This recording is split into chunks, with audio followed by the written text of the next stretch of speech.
رسوله الكريم. أما بعد، رئيس الحفل المكرم، حضرات الحكم، أساتذة الكرام، وإخوتي في الله، اليوم أتكلم معكم حول الموضوع الصلاة. إخوة الإيمان، إن الصلاة أول فريضة من فرائض الإسلام، وركن ثان من أركان الإسلام، والصلاة عماد الدين، فمن أقامها أقام الدين، ومن هدمها هدم الدين.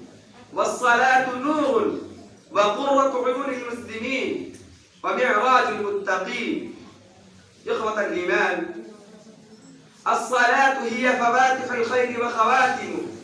يفتتح المسلم بالصلاة نهارا ويختم بها يوما، يفتتحها بتكبير الله ويختمها بالتسليم على عباد الله.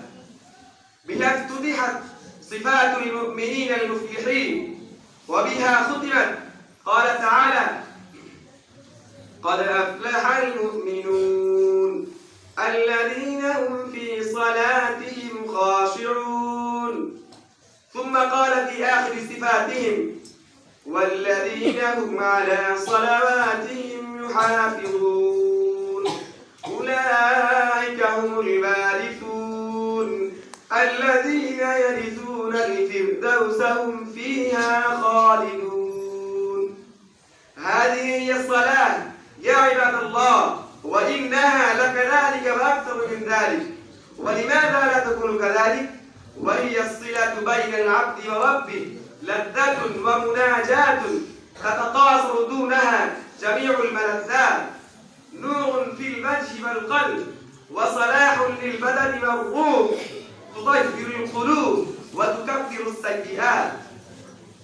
عن أبي هريرة رضي الله عنه أن رسول الله صلى الله عليه وسلم قال: أرأيتم لو أن نهرا بباب أحدكم يغتسل منه كل يوم 5 مرات، هل يبقى من درنه شيء؟ قالوا: لا يبقى من درنه شيء. قال: فذلك مثل الصلوات الخمس يمحو الله بهن الخطايا.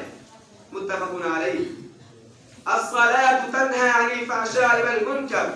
قال تعالى: إن الصلاة تنهى عن الفحشاء والمنكر. الصلاة مصدر للقوة ومفعلة للكسب.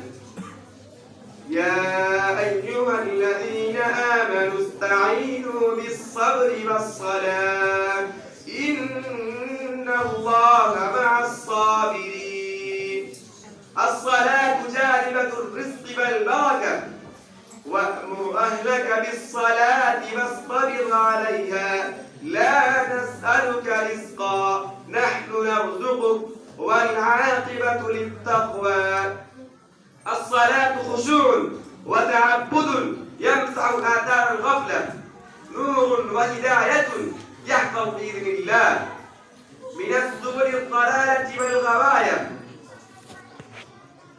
من السبل الضلالة والغواية. فيا شباب الإسلام ويا أمة محمد، اتقوا الله في العبادات وحافظوا على الصلوات وقوموا لله قانتين. اللهم أعنا على ذكرك وشكرك وحسن عبادتك. وفقني الله وإياكم، وآخر دعوانا الحمد لله رب العالمين.